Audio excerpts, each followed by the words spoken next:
Mayor Holland. There is a Delta event in the central shaft. Get away from me! Stick together! I mean, who can actually honestly say they never been threatened by the lunch lady with a knife at the cafeteria? This is definitely not a Delta level event. Hello everyone and welcome to Geekonomy channel. I'm your detective host Igor, and today we are going to deep dive into Silo Season 2 Episode 7. As usual, I have to remind you, this is not a recap. I'm not gonna go through all of the events of the episode in the chronological order. I'm just gonna share with you everything that I was able to find, and I think maybe some of you may have missed.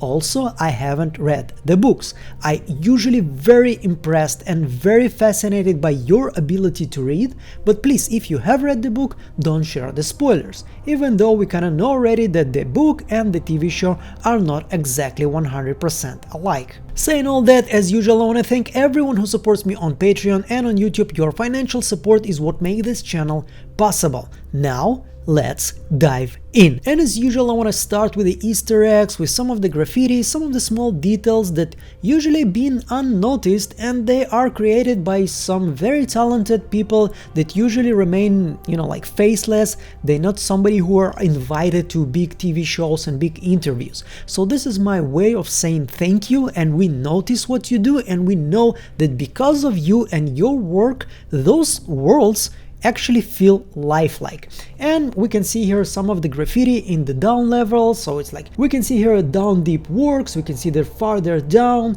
we can actually feel this identity. Everybody who lives on the down deep, it's very strong, imbued in their identity. This is my I, this is who I am, I live there, I'm part of this, this mythology, this psychology. This is how I look at the world, through the lens of somebody who was born and who lives in the down deep, and we can see it through the graffiti. This is something that makes me appreciate those tiny details even more, because we get this, this psychology of a whole community, of a lot of people, probably a couple of thousand, and we get this through just something that stays on the background. Those small graffitis, somebody put a lot of thought about it, and we now understand this pride that people that live there actually have. And one of the moments when they decide, not to punish the cafeteria lady, kinda feels even better with this small tiny graffiti here, because now we understand even more Shirley's words when she said this is still means something. I'm part of the mechanics, I'm part of the down deepers, and this is once again, we don't punish our own in the same manner as people on the upper level punish everybody else. We are a community inside of a community. And once again, some people may say, Igor, you're stretching this too much, you're bringing here some kind of explanation that probably not imbued. I will argue you to the death, because once again, those people that sit there and they put so much thought and so much of their soul in creating those small details, so this will feel even more impactful, even more emotional, even stronger than you just see it without without deep diving into those small tiny details. This is why I spend so much time in those small Easter eggs, because they are so important in creating this whole feel of realistic, fictional but still realistic world. So we're moving on. We have another down deep, deep down, deep down, deep down, down deep. For a freshwater creature, frogs are really cool.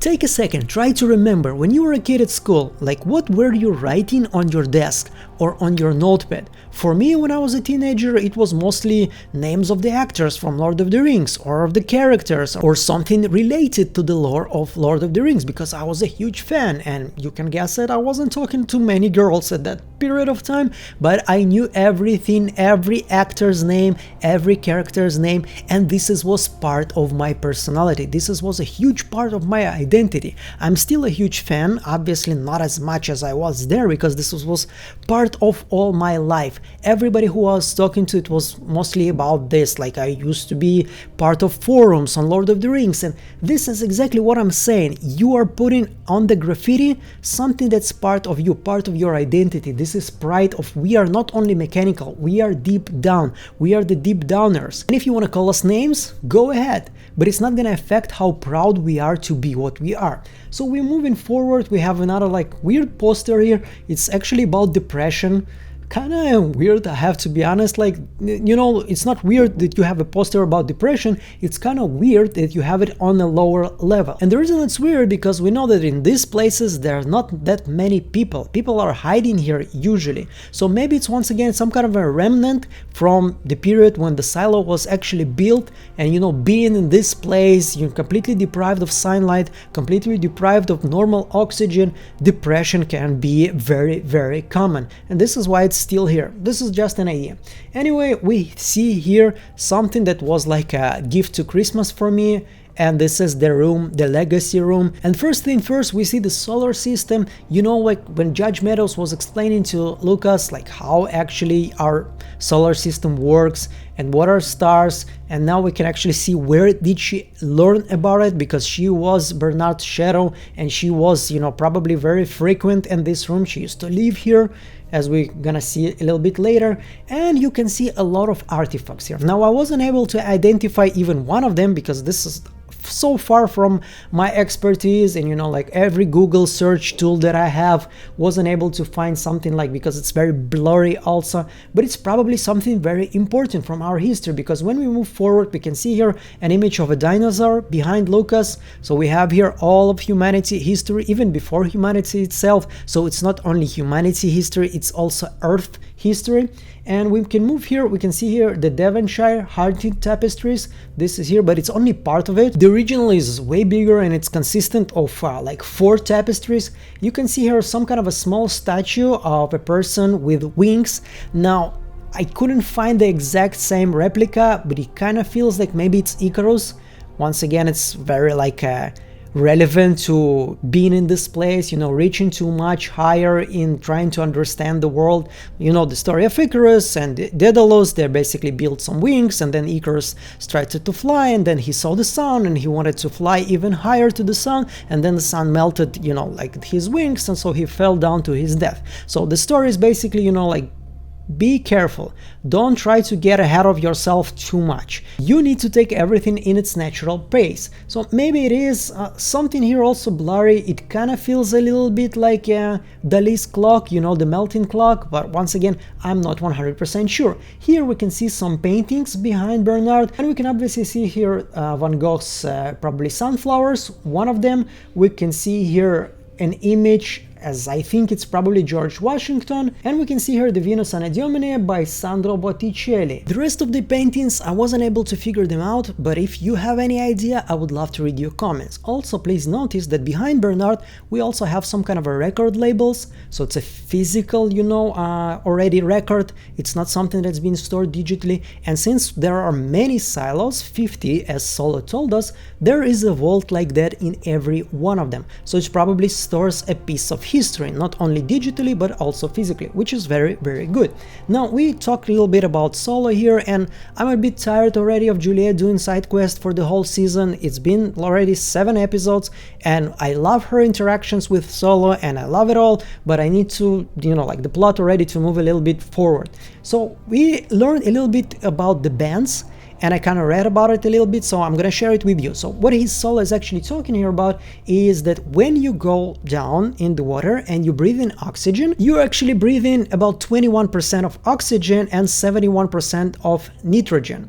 And when you like go lower, the pressure amongst you becomes stronger, because once again the water on top of you still has some density, so there's a lot of pressure. And when you actually go up, the pressure around you becomes weaker, so the nitrogen is being released to your bloodstreams, okay, and it starts to move in a faster manner. So this is exactly the bubbles he's talking about. Think about like a bottle with the soda water. Like when you open it really, really fast, suddenly you have a lot of bubbles and there's a lot of pressure and the water is going out.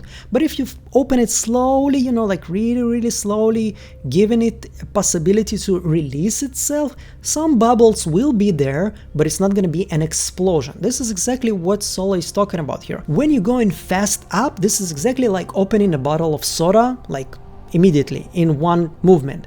and when you go up slowly, it's like, you know, you do it in a controlled manner. So in that manner, your body knows how to get rid of this nitrogen, but if you're doing this very fast, those bubbles can become really dangerous for yourself. And here, let's try to understand if we have a true crime series here, because we see some kind of an axe. The axe has a serpent on it. I don't know if it's important or not, but we see some blood. So somebody attacked Solo. As you can see here in this image, we have the axe here, and the bloods are actually leading upstairs. Now at this point, I'm not going to be surprised if we have the Fight Club situation here and Solo has a double personality or something like this, and he's basically attacking himself. I wouldn't be surprised, but maybe there is somebody here who survives with Solo. Actually, as usual, and it happens a lot to me when I'm making the video and I'm talking to you, suddenly I have some kind of a revelation, let's call it like that. I think what happened here is, yeah, somebody did survive here. Okay, we've seen two bodies dead outside of the vault, and I was thinking maybe, you know, like Solo has some kind of weapon that he can control from the vault, and this is how he killed those two people that basically tried to attack him or something like this. But what if when the rebellion happened, he was not the one to hide in the vault? Actually, the real Solo was hiding in the vault for many years. Okay, was using the food that was stored there.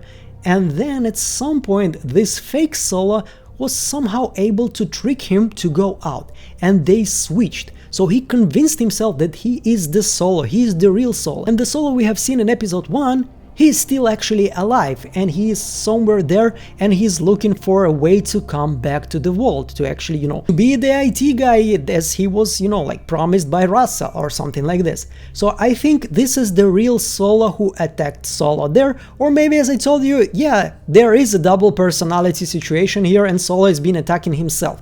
Like, the only thing doesn't work here for me is how do you survive so many years without food? If there are two people here, and even if my theory about, you know, real Solo living in the vault and then being replaced by the fake Solo and trying to find a way back home, back to the vault, still the only place with food is inside the vault.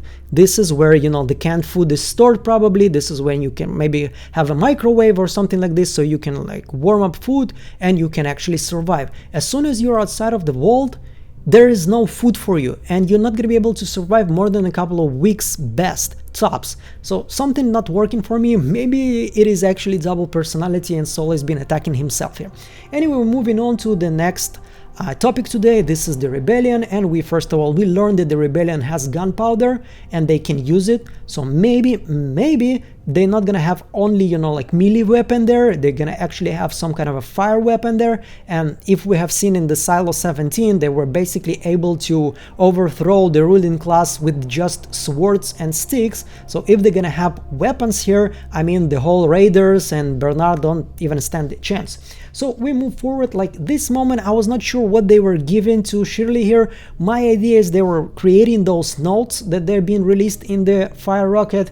Maybe you have something else, some kind of different idea, I would love to read about it. This one is still shown to us. As you remember, this is the raider that was there when Juliette was apprehended and Bernard and Sims lied that she asked to go out, and she knows that, she knows it was a lie, but so far she's not willing to go against her masters. But since she's been shown to us many times already, it means the creators are planning that she's gonna be part of the solution. She at some point, like, she's gonna come out and she's gonna say, like, at this moment when Bernard and Sims were actually capturing Juliette, she wasn't actually want to go out. So yeah, she's gonna be one of the, you know, like people that's gonna speak up against Bernard at some point. So we can read the message. IT lies to us, Mechanical wants the truth, what happened to Juliette, how did Meadows really die, what is IT hiding, look and see. Now I have only one question here. The look and see part implies that Mechanical knew that IT level is not gonna lose its light when they turn off the generator. But how? How did they know it? The only person that was able to see, you know, the plans was Lucas, and he saw that there are some kind of a power lines both to Judicial and both to IT. Also, another question, why the IT was the only one with the lights and Judicial wasn't? So is it working for both of the levels or only for IT? So far, nothing. Like, if you have any idea, once again, I would love to read your comments. So here we've seen like the camera focusing on this, some kind of a metallic ring and a piece of cloth. This is where Bernard was questioning, you know, Walker's wife, forgot her name. And the camera really focused on this moment, so it basically implies that maybe in the future episode it's going to be used somehow. Maybe it's going to be used to escape. So far I don't see how, but once again, when camera focuses on something, it wants us, the viewers, to pay attention. It's something that's gonna be important. How? Once again, no clue. And here we can see that Sims, even though he's trying to basically shame a little bit his wife, like, we're together in this, we are having all of this decision together, we never play each other, and then, like, even though your wife asked you and you, like, agreed not to talk to Bernard before he comes to you, we've seen that you basically went on your own path. So there's probably one of the reasons he's not very angry, because he knows that he wasn't perfect in this situation also. Anyway, we're moving forward to the code, to the breaking of the cipher. So it's not gonna be the Caesar shift, it's not gonna be the Visionaire shift, it's gonna be something completely different. Now here, when he uses the tablet, we can see that he wants to learn about the codes. The tablet presents to him a book that is called the Tangle Code. I tried to Google, I wasn't able to find a book that is called like that. So probably it's a whole library of books. As you can see, there's many of them here. Okay, that's been presented to Lucas, and he can actually use all of them to try to understand the code there. So a little bit about Atbash. Gladly, I speak Hebrew fluently, so Atbash is come from actually from Hebrew, and it comes because in Hebrew language, Aleph, which stands for A, is the first letter, and Taf, which stands for T, is the last letter. B is the second letter, Bet, and Shin is the almost last, like before the last one. So Atbash basically stands for the reversed alphabet. We talked a little bit about this in the previous episode. This is what Lucas tried to do. He reversed the alphabet and then he moved, but then he didn't knew that it's called Atbash. And we can see that Lucas is a very fast learner. He's been there basically for a day, and he's talking about it like he was, you know, learning about Atbash for years. Or he's like, yeah, show me Atbash again. It feels natural to him. So he's a very, very quick learner, and he's a very, very smart guy, and he's also a very curious guy, just like Bernard pointed it out. We've seen him in season 1, you know, trying to hit on Juliette. It didn't really work too much. Maybe it's gonna work in season 3, who knows, you know, enough time passed for Juliette to get over her previous boyfriend. And he is a very, very curious guy, and I'm 100% sure he's not gonna become like the head of IT. Bernard knows it, or at least he suspects it. Lucas Kyle is not going to be a pragmatic ruler. He suffered from the rule of the people above him, and if he's going to become a head of IT, it's going to be a very different silo. Bernard knows it, so he probably gonna like get rid of Lucas as soon as he discovers the code. So here we can see some of his notes, and he tried the Caesar shift, he's tried to move G to E, and so on and so on. And here he thinks that this is basically a numeric code. So the code is number 77. Like in the previous episode, when they showed us the iterations of Lucas Kyle, we didn't see the original.